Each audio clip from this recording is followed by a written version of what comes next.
Buenos días, yo soy Christopher Powers, profesor del departamento y em,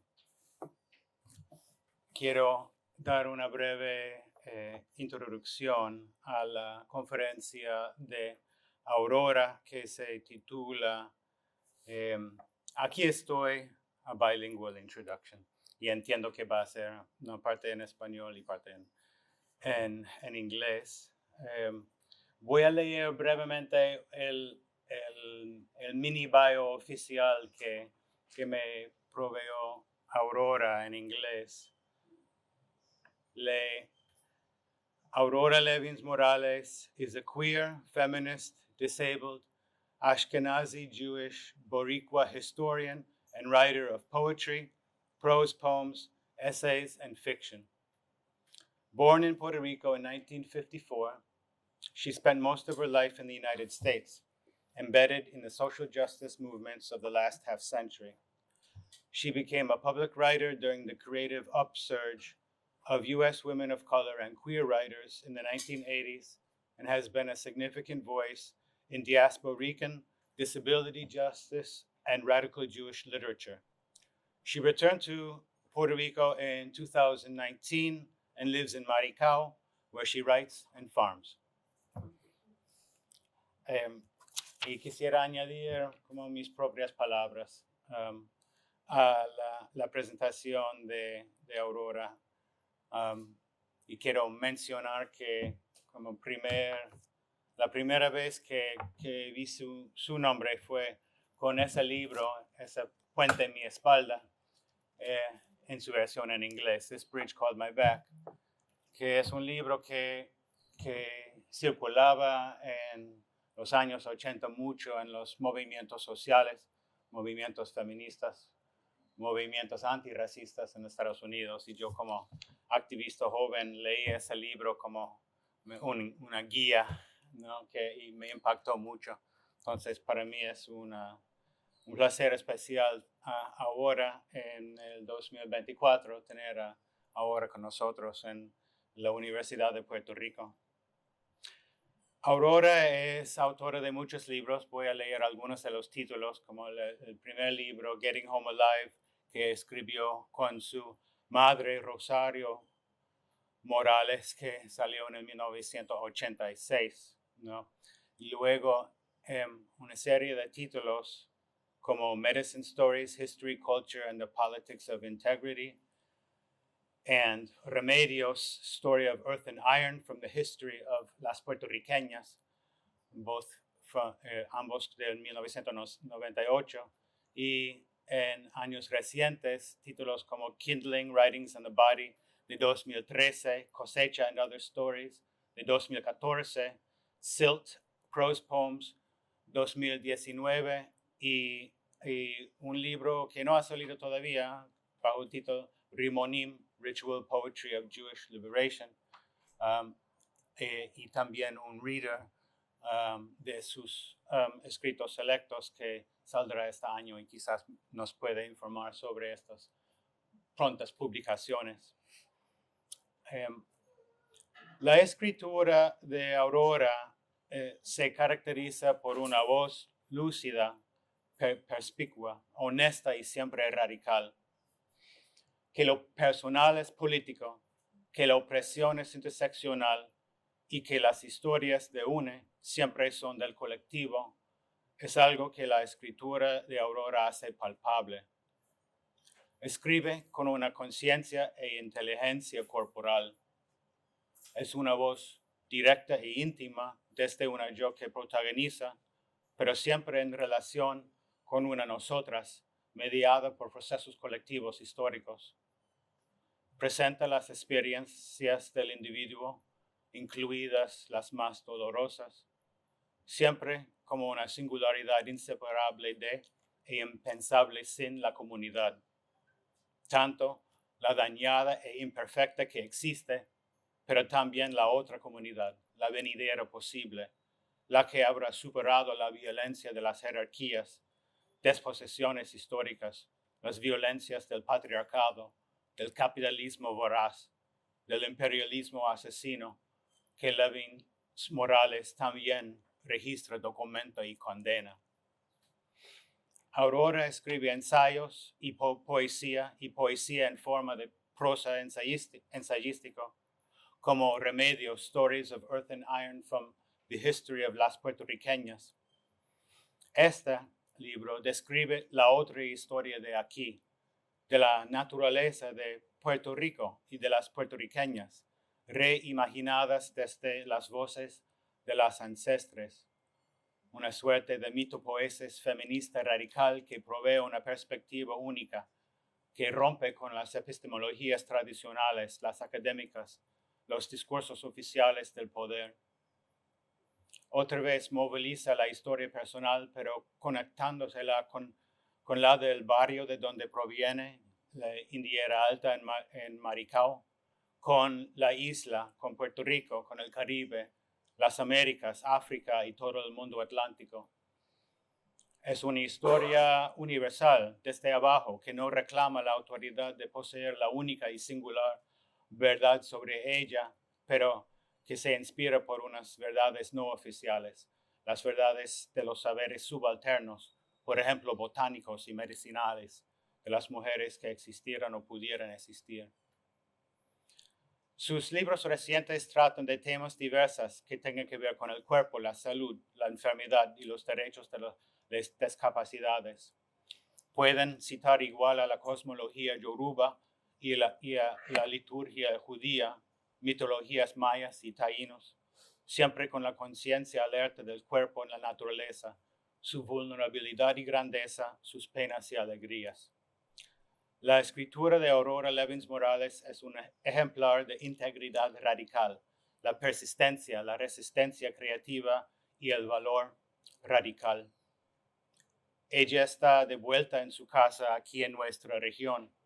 Es tiempo de recibirla y escucharla aquí en nuestra institución, que es la Universidad de sus tierras ancestrales.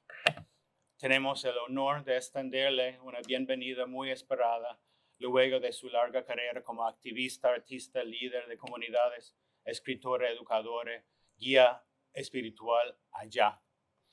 Recibirla aquí en la UPR Mayagüez siente como una coyuntura inevitable, un destino que se habrá esperado desde siempre. Gracias.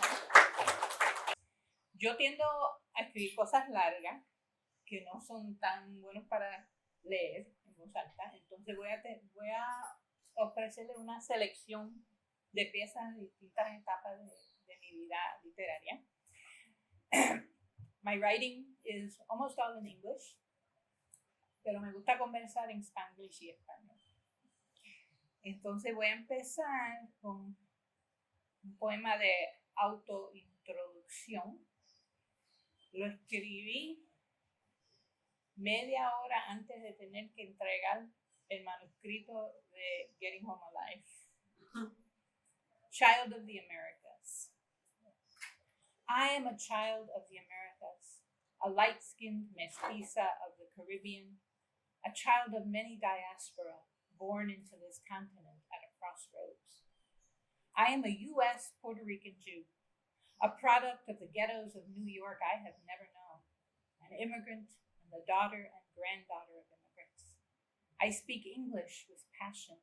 It's the tongue of my consciousness, a flashing knife blade of crystal, my tool, my craft. I am Caribeña, island grown.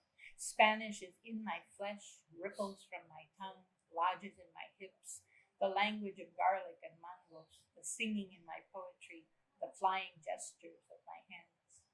I am of Latinoamérica, rooted in the history of my continent. I speak from that body. I am not African. Africa is in me, but I cannot return. I am not Taino. Taino is in me, but there is no way back. I am not European. Europe lives in me, but I have no home there. I am new. History made me. My first language was Spanglish.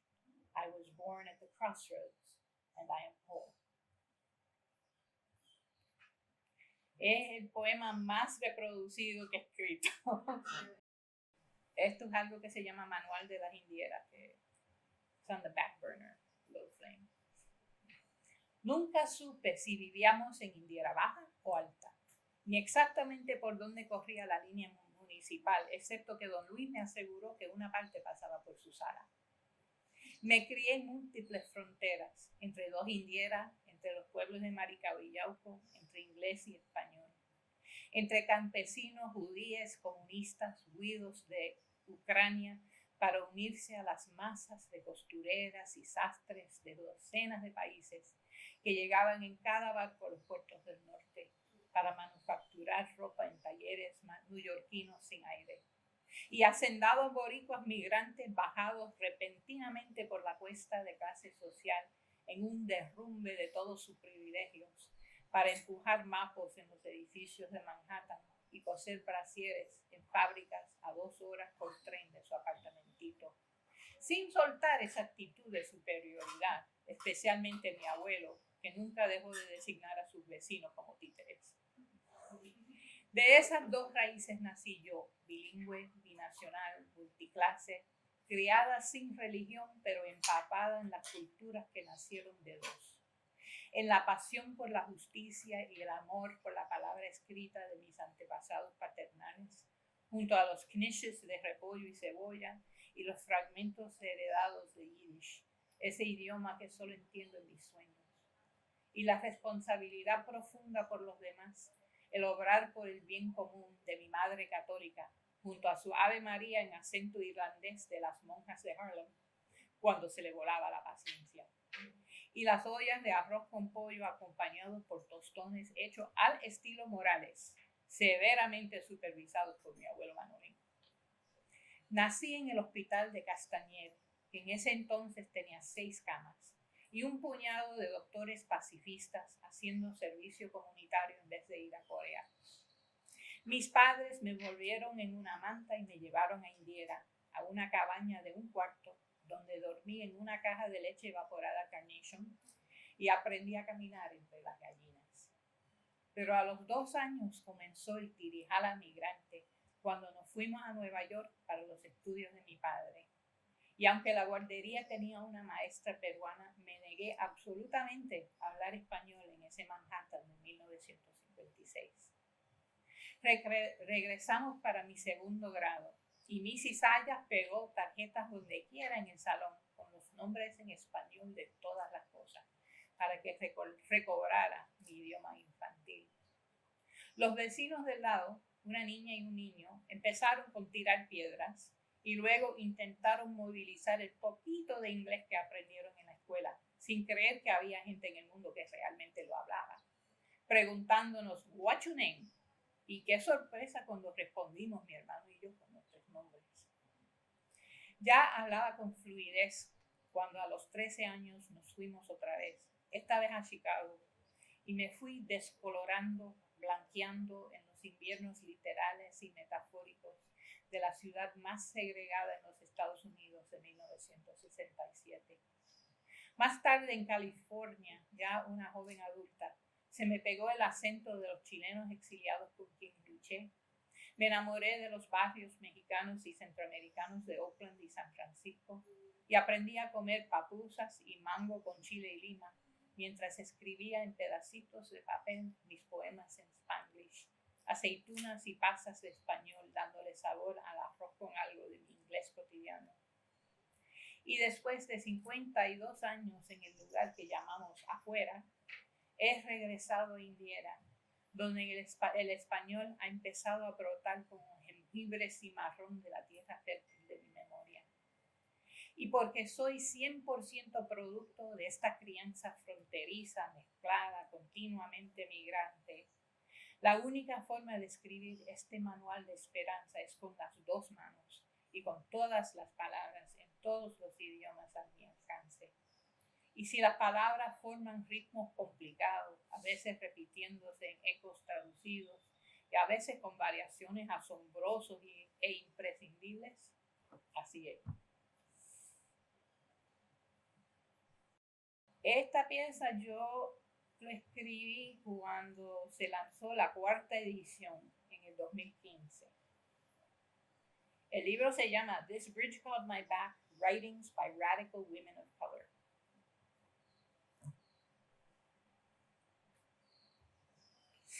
In 1981, I had been in the United States for 14 years. I had joined the Chicago Women's Liberation Union at the age of 15 and experienced the exhilaration of a mass movement of women against sexism.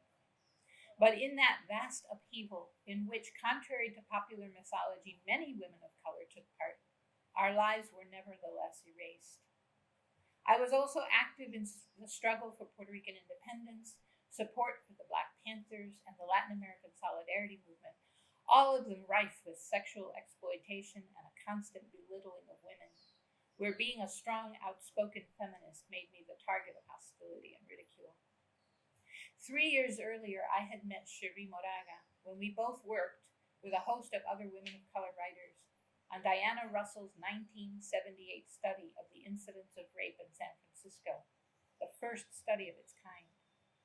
I remember sitting around after a day of intense interviews joking about an agency called Dial-A-Token because each of us had represented as the sole woman of color on endless panels. I had only been reading my work publicly since 1977, but Cherie and I formed a 2-member writing group and pushed each other's work forward, so I was right there when she and Gloria began working on this bridge. Jump forward to June 1981, Arlington Street Church in Boston, Massachusetts, because that's when I felt the earth move. We had spent the afternoon draping the bright fabrics of our many cultures over the white marble busts of dead white men, hung the massive pulpit with African batik, southwestern indigenous rugs, my mother's stash of tropical prints, and hung silk kimonos on the wall behind. My mother's wooden pilones and offerings of ancestral foods graced a small table. We thought we were ready. But when we came out and stood, arms akimbo, all sats along the front of that church packed to 50% more than its supposed capacity, before any of us had spoken a word, the crowd surged to its feet and gave us a standing ovation. And in that moment, I understood that this had nothing to do with individual talent, except that because of those skills and accidents of time and space, we had the privilege of being, in that moment, the tongue of an immense and furious animal. They applauded us because we spoke our shared truth. That's when I knew that this was what I would do with my life. This bridge called my back caused a tectonic shift in a bedrock of silencing. Our collective shout unlocked thousands of other voices. The dog-eared copies, the way our words were pirated and passed hand to hand, became graffiti, posters, theater, were photocopied for classes and study groups and stuck on bedroom walls, are evidence of how catalyzing it was. We slammed our agenda down on the table of liberation discourse, refusing to be split anymore and refusing to wait. We said radical women of color, which had not been spoken before. We said every single thing about us belonged in every room we entered, and we would enter every room that mattered. For me, it became an overnight license to speak. That great roar credentialed me, a high school and college dropout, to lecture at universities. It was the ground on which I stood and continued to stand, still radical and still writing. In 2015, we need the core of radicalism and complexity that this book holds every bit as much as we did in 1981, maybe more. We are in a tipping point time for humanity, when the insatiable greed of endless conquest has brought us to an ecological brink and keeps us in a state of perpetual war. We face the increasing militarization of daily life, mass imprisonment of people of color, a coordinated assault on women's and queer rights, the accelerated concentration of wealth at the top, and the slashing of resources for the rest of us. But we are also in a time of mobilization, of popular outrage, of Black Lives Matter and BDS, of Zapatista feminism and indigenous autonomy, a time when the former neo-colonies of Latin America have built a powerful block of resistance to imperialism, and women have reshaped its revolutionary movements away from the machista militarism of the 70s. This new edition of this bridge is long overdue and right on time. May it be passed from hand to hand to hand again, and may new generations of us feel the ground shift and open up our throats and roar.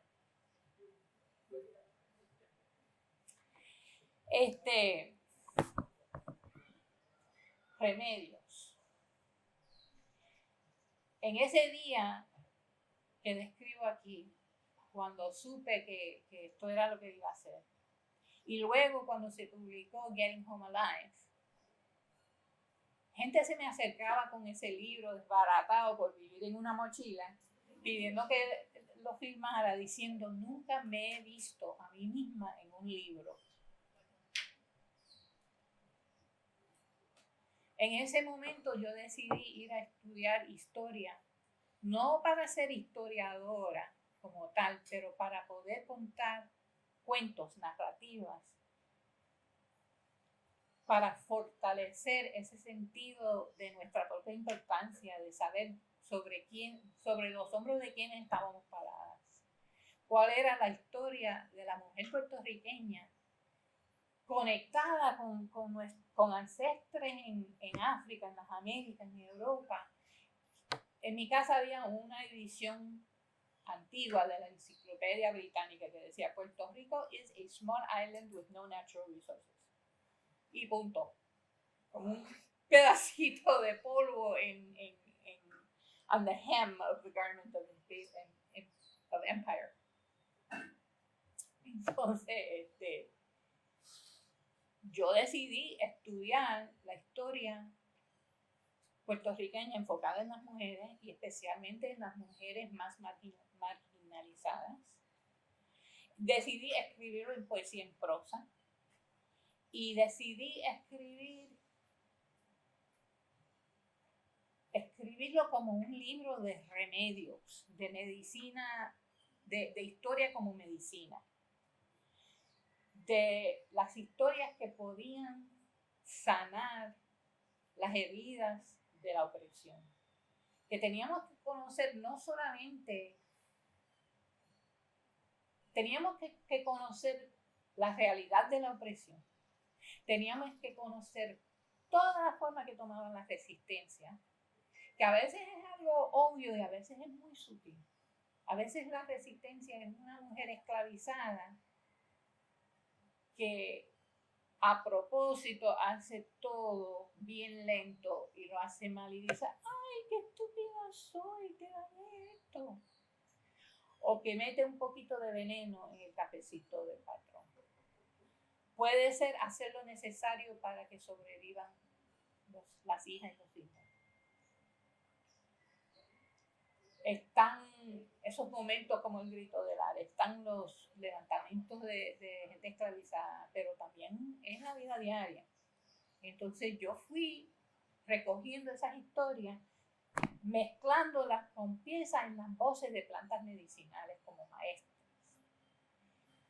Le voy a leer una de las piezas más populares, aunque no es verdad, lamentablemente, que Marco Polo trajo espagueti de Asia, pero es licencia poética. 1515, plátano. Would you believe there was a time when we had no tostones? Plátano didn't start out being Puerto Rican any more than spaghetti was originally Italian.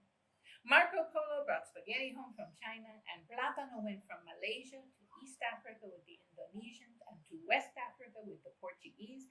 And when they found out how many slaves you could feed just enough to keep them going on guineo verde y plátano, mija, se lo trajeron enseguida.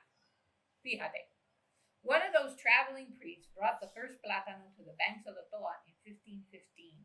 You know, they still grow plenty of it in the hills around Toalta, Orocovis, Naranjito. So who invented the first tostón?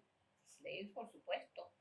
The patrón throws down a sack of guineo y plátano and says, this is your food for the week. So the first day it's boiled. The second day it's boiled and mashed. Third day, boiled. One of the women says, basta ya, gets a little grease from somewhere, throws a bit of garlic, and fries it up, but the inside stays too raw, so she slams it with the palm of her hand, throws it back in the pot, y un dos por tres, everyone's eating tostones. On Saturday, the patron brings them some salt pork for Sunday, and someone invents mofongo. Soon they have a whole cuisine going. It doesn't win any prizes for good nutrition because that's not a slaveholder thing. But making sabrosura out of empty calories is an act of resistance. And soul food is damn good medicine. Hay lugares donde yo leo esto y tengo que explicar lo que es un tostón.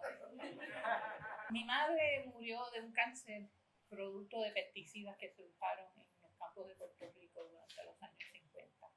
Dieldrin, específicamente, que también está conectado con mi epilepsia. Y durante el tiempo en que estaba enferma nos dimos cuenta que cada una teníamos la mitad de un libro. Vamos a juntarlo, vamos a hacer un libro. Pero cuestiones de la vida no nos dio tiempo antes de que ella muriera. Entonces, después de su muerte, yo combiné lo de ella y lo mío, y Cosecha and Other Stories. Chicken House Goat Girls. We were the only girls who wore pants, she said, sitting across the orange plastic table at a fast food joint in Brooklyn, 40 years after we said goodbye on a rainy morning in late spring in the cordillera of our hearts. Now we live in cities, but we both dream in unfurling fern leaves under the shade of towering pomarosas. We still have red clay mud in our bellies, in our pores, in every cell. What we are made of, mud, pomarosa, cold spring water. Among all the skirted girls of the barrio, among all the women in their flowered cotton dresses, worn thin from pounding on river rocks, among all the women and girls sitting on porches shelling beans at dusk, I answered, we were the only ones who climbed trees. Guamá, guayaba, flamboyant, pino. The only girls with skinned knees and burrs in our hair, with dirt under our nails. The only girls who let the dogs sniff our crotches and laughed. No seas cabra, the neighbor women would snap, and their daughters would settle back onto porches and smooth their skirts down, waiting to be called on. You and I, we bucked and skipped and played with boys and ran shouting through the dusk among the fireflies. La vieja told me her Taino grandmother was caught stealing food on the hacienda, decked only in her long black hair, was hunted with dogs, locked in a room, forced into a dress and a marriage. The rest of her life they called her La Tormenta because she would as soon smack a man across the face with a dried salt cod as look at him. But she taught her granddaughter how to make the birthing mats, where to dig for the best roots, how to keep her own name in a secret place under her tongue, at the back of her knees, a dark pool of knowing. You and I, we stole fruit from fenced-in trees, ran from dogs, took off our clothes, threw rocks at our enemies. We had our own rebellions. Do you remember the chicken house, she asks, and I think the smell of fertilizer, sacks of it piled in the back, old broken furniture, hoes and rakes, an outgrown tricycle. Of course I do.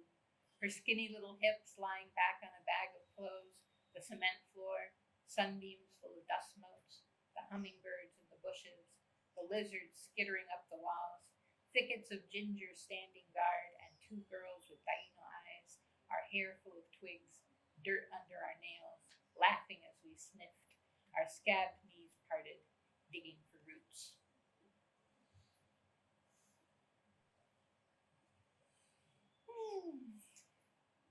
Okay, let's see. Okay, this is from the disability work that I do. I live with chronic fatigue, fibromyalgia, epilepsy, un montón de otras cosas. Lo que mi padre, un biólogo muy conocido, llamaba síndrome del siglo XX. Patients. Why do they call us the patient? We are not patient. We endure. The anxious tedium of public hospital waiting rooms because waiting is the punishment of the poor. Interminable buses to inconvenient places where we count up our cash, calculating whether we can take a cab home instead of riding our exhaustion. The angry contempt of specialists taught to believe any pain they cannot explain is insubordinate, deliberate, offensive. We are not patient. We are denied. Not medically necessary, they say. Not proven. Feel free to appeal. We are experts at appealing. So we begin again gathering documents, faxing releases, collecting letters and signatures, giving our numbers, all our numbers, to dozens of indifferent underpaid clerks, stacking up evidence for the hearing, where we will declare as civil as we can to the affronted panels that it is necessary that we breathe, sleep, digest, be eased of pain, have medicines and therapies and machines, and that we not be required to beg. While I am waiting, I am using my pen, steadily altering words. Where the card says medically indigent, I cross it out and write indignant. Where my records say chemically sensitive, I write chemically assaulted, chemically wounded, chemically outraged. On the form listing risk factors for cancer, I write in my candidates: agrobusiness, air fresheners, dry cleaning, river water, farm life, bathing, drinking, eating, vinyl, cosmetics, plastic, greed. I am making an intricate graffiti poem out of mountains of unnecessary paperwork. Where the doctor has written disheveled, I write untamed. Where it says refuse treatment, I write refuse to be lied to. Where it says safe, side effects minimal, I say prove it. What do you mean minimal? What do you mean side? I write unmarketed effects unmentionable. Where it asks authorization, I write inherent, authorized from birth. Are you the patient, she asks, ready to transfer my call? I say only with my own sweet, brave body. I say no, not today. I have no patience left. I am the person who is healing, I say, in spite of everything. I will have to put you on hold, she says. Yes, hold me, I say. That would be good. El libro Kindling fue el primer libro sobre la discapacidad y la enfermedad crónica por una persona de color, que integraba cuestiones de salud individual y colectivo, de cuestiones ecológicas. Entonces fue parte del movimiento de justicia de discapacidad que surgió a principios de este siglo en Estados Unidos.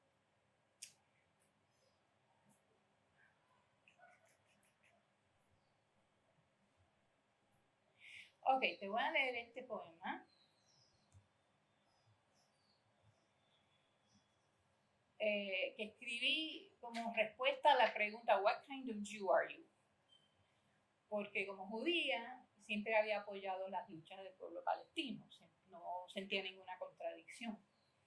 Entonces para mí, judías y palestinos son dos alas de un pájaro, tal como Puerto Rico y Cuba. Entonces esto se llama wings. Cuba y Puerto Rico son de un pájaro las dos alas, reciben flores y balas en el mismo corazón. Lola Rodríguez dijo. Two wings of one bird, said the exiled poet, whose words burned too many holes of truth through the colonial air of a different iron-toothed occupation. Nothing divides the suffering of the conquered.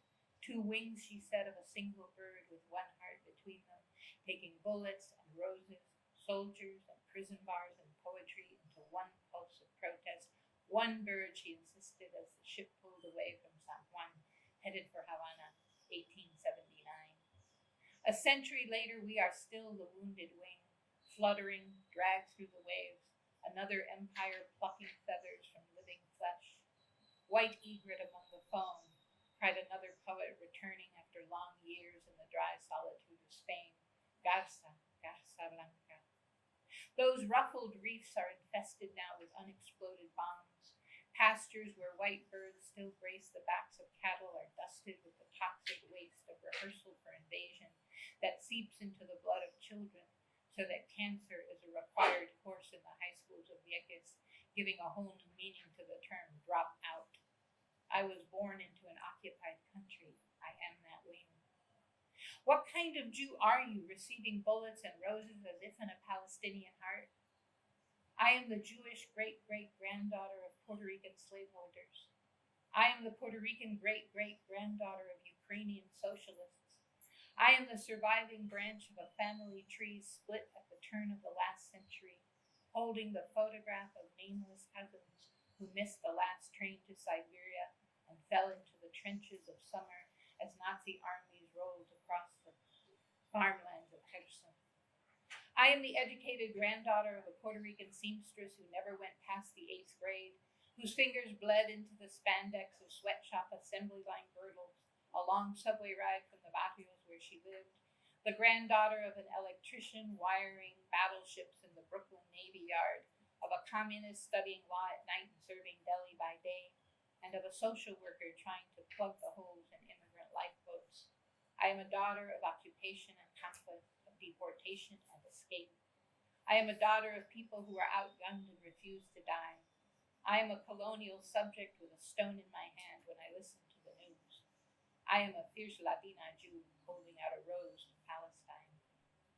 I am the Jewish grandniece of a Puerto Rican World War II soldier cracking up in the bloody Pacific in the service of an army that always sent the brown men in first. I am the Puerto Rican cousin of Jewish evacuees trying to flee eastward, shot in the back by Ukrainian collaborators who live just down the road.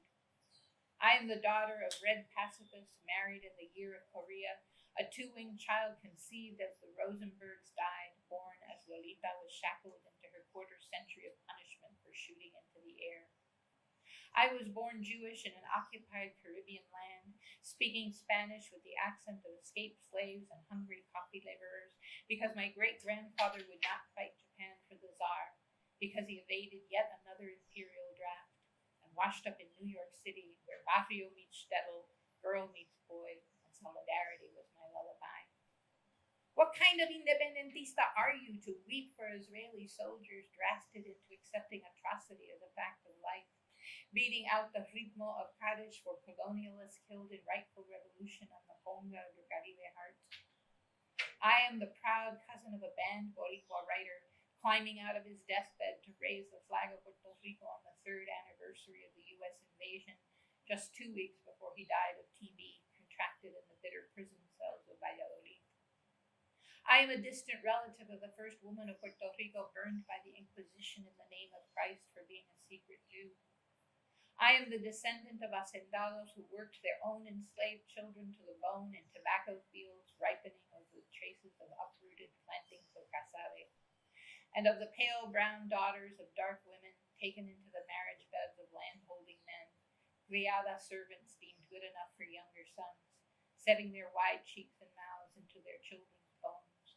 I am the descendant of invaders and invaded, now riding high on history's wheel, now crushed below, of those evicted and their village burned, of those who rode the horses and set the flames. What kind of song is this? Whose side are you on? Two wings, I say, with the exiled poets of my country, to my dispossessed and dispossessing cousins in the land it seems everyone was promised. Two wings with a single heart between them, intifada and partisaner, refusnik and cimarron, nothing divides the suffering. One bird full of bullets and roses, one bird with its wounded pinions, one heart that if it breaks is broken. I know there are two bloody wings, but it is one bird trying to lift itself into the air, one bird turning in circles on the ground, because two wings, rising and falling together, is the forgotten principle of flight. Two wings torn by tempestuous weather, one bird struggling into the light. I wrote that in 2003 at another peak violent moment. Let's see, what have I got left? 15 minutos. I got 4 poems. I think I could do it. Let's see. I'll read this one and I'll see which ones I have room for. Cuando María llegó a Puerto Rico, yo estaba en el norte de California. 9 días después,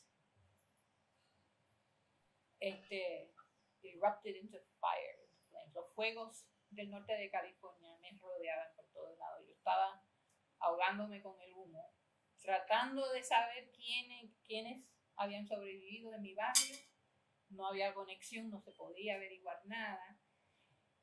En un paisaje muy parecido a lo que se veía en la televisión. Las ruinas del norte de California y las ruinas de Puerto Rico se parecían demasiado. 9 voy a leer la introducción a este poema, pero voy a leer un pedacito. Reading the articles on Puerto Rico that people post on Facebook is like having a subscription to a horror movie channel. It's hard to remember all the human and material support flowing toward exhausted organizers who are trying to lay the groundwork for a shift that goes beyond immediate survival into an alternate future of climate resilience, food security, and sovereignty. I begin this day with images of smallpox blankets being handed out by FEMA, of the locked warehouses of the Irish potato famine full of grain that could have saved 1 million lives, of dystopian nightmares in which the desperate must fill out mountains of forms and age and die while standing in line. But then I start hearing the voice of New Yorican poet Pedro Pietri. Remember him in his flapping black clothes, leaning into the microphone, ferociously detailing the everyday deadliness of our condition, and how we chanted along with him, all died yesterday, today, and will die again tomorrow. Puerto Rican Obituary, written by Pietri in 1969, is a kind of national anthem of the Puerto Rican diaspora. Its names and refrains as familiar to us as any classic song. And many poets following the communal musical traditions of our people have sampled and riffed off it to write our own declarations. There are enough of them to fill a book. This one is mine. So this isn't a fancy piece of literature. It isn't about the torn beauty of my native land. It doesn't say everything. In fact, it says hardly anything. I didn't polish it into perfection. I hacked it out of the headlines and threw it like a stone. An obituary. Juan, Miguel, Milagros, Olga, Manuel all died yesterday, today, and will die again tomorrow. All died waiting in line for a sip of water, waiting for arroz con algo from benevolent rulers who gave them mops and bottles of floor soap, boxes of hot sauce, mayo, and ketchup, as if to say, we don't recognize you without a mop in your hands. We gave you the condiments, now scrub for your bread. All died in a rain of insults and paper towels, and he said they were lazy, shiftless, nasty, that their hunger was a hole in his pocket, that it wasn't a real disaster like the ones real people have, but he could spare them a trophy. All died filling out forms that are the only dry things in their lives, applying in triplicate for a piece of blue plastic to hang over the ruins where they lie parched and sweating, holding each other close, proving their eligibility to receive a snack-sized bag of Cheetos as a first installment on their malnutrition. All died holding a piece of paper with the cruel joke of a phone number in a country without phones. All died waiting for the promises of colonial citizenship to knock on their doors shouting, Mira, mira, it was all a bad dream. We brought you real meals, 1 million water trucks, all the packages your familia worked so hard to send you. And then all died again from waking up empty-handed day after day after day. We interrupt this obituary to inform you that Juan went door to door on the 13th floor, checking on old people stranded by dead elevators. Then he skipped the ATM line, went straight to the bank manager, and asked for a refund of the last 119 years. Miguel shared his generator with the neighbors, so one of them could charge up the machine that keeps his little girl breathing, and one of them could keep her insulin cold, and one of them could print out her manifesto on the power of people and sunlight before the diesel ran out. Milagros organized a brigade to open a mountain road, collect broken green bananas from broken hillsides, and build an outdoor kitchen to boil them in a trickle of creek water so her hungry neighbors could gather around one pot for a bite of guineo and a feast of each other. Olga has been climbing trees and mountainsides, hunting for a signal, tossing her text message telegrams into the cyber sea. There is no food, no light, no water, no gas, no FEMA, no politicos, no doctors, no help. We've grown thin as stalks of cane, and we're hoarse from shouting your names. So if you hear me, she says, then listen up, world. There is no good news story here but us, and we are learning how to be each other's power lines, how to be houses and bread. Our thirst writes banners into the air. We are becoming seed of a different harvest. Juan, Miguel, Milagros, Olga, Manuel all fought back yesterday, today, and we will fight again tomorrow. This is the voice of Boriquen, and we'll be back in the morning. Pass it on. I think that might be a great place to stop, and then en nuestra conversación, si se me ocurre algo, puedo leer una cosa.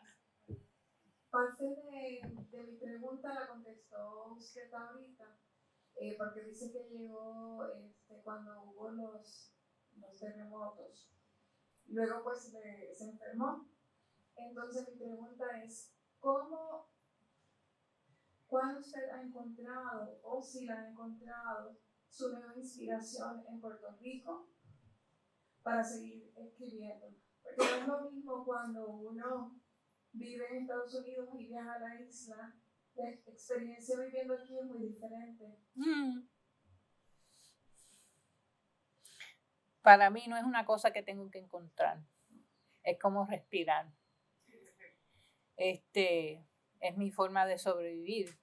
Si algo malo me pasa, escribo. Si algo bueno me pasa, escribo. Si me estoy preguntando qué hacer, escribo. Entiendo que utilizas metáforas culinarias y ahora sí me preguntaba es qué te motiva a hacer esas metáforas culinarias y cuál es tu relación con la alimentación y la cocina. Bueno, eso va a durar como 3 horas. Mi mamá y yo, las dos, escribimos con metáforas de cocinar, de jardín y de coser. Las 3 cosas mezcladas. Pero, mira, yo me crié en las cocinas de las mamás de mis amigas en el barrio, viendo como las mujeres campesinas nunca cocinan una comida para tal número de personas. Es una olla, se llena y si aparece alguien hay comida. Aunque sea 3 guineitos, se pican en pedacitos y todo el mundo come. Entonces, para mí, entendí la comida como una estructura comunal, como algo comunitario esencial. También en mi casa se cocinaba comida judía, ashkenazi, papi traía blintzes congelados de San Juan.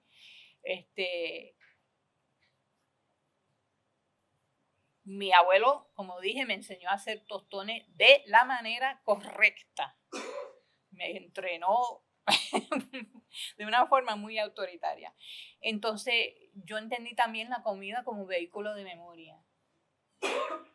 La comida obviamente es medicinal. Una de las peores cosas de la migración afuera es una de las cosas que me chocó mucho a mí, además de la pérdida del bosque, era no poder conseguir ingredientes necesarias para ese ritual de comer mi cultura todos los días. Por eso yo viajaba hasta Chinatown para conseguir cilantro. De noche salía por los jardines de Berkeley para cortar hojas de guineo de matas ornamentales para hacer los pasteles, porque yo no quería hacerlo con papel.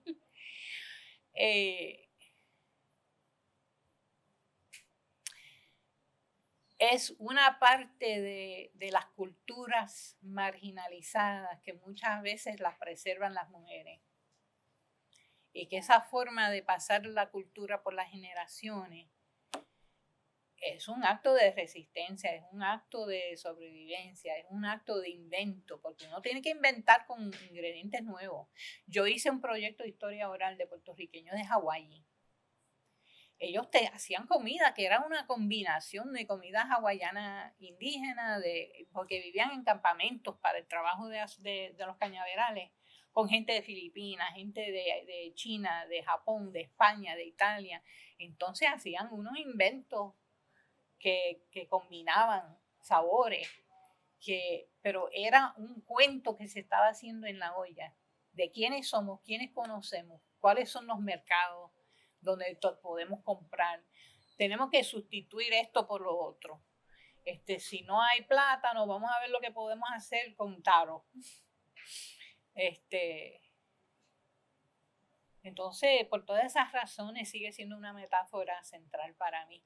Además, yo estoy en mi finca cultivando, no es una finca comercial, es lo que yo describo como una finca de cuentos. Porque con lo que siembro estoy haciendo historia no solamente del pasado, pero de la posibilidad. Estoy sembrando plantas medicinales, estoy sembrando comidas de alta proteína para los tiempos malos que están en el horizonte. ¿Qué vamos a hacer cuando ya no llegan barcos de comida de Estados Unidos? cuáles son las cosas de alta proteína que se pueden adaptar de otros países tropicales. Entonces yo estoy sembrando posibilidad e inventando recetas.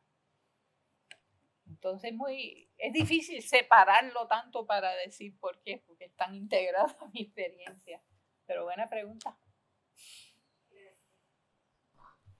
Gracias a todo el mundo.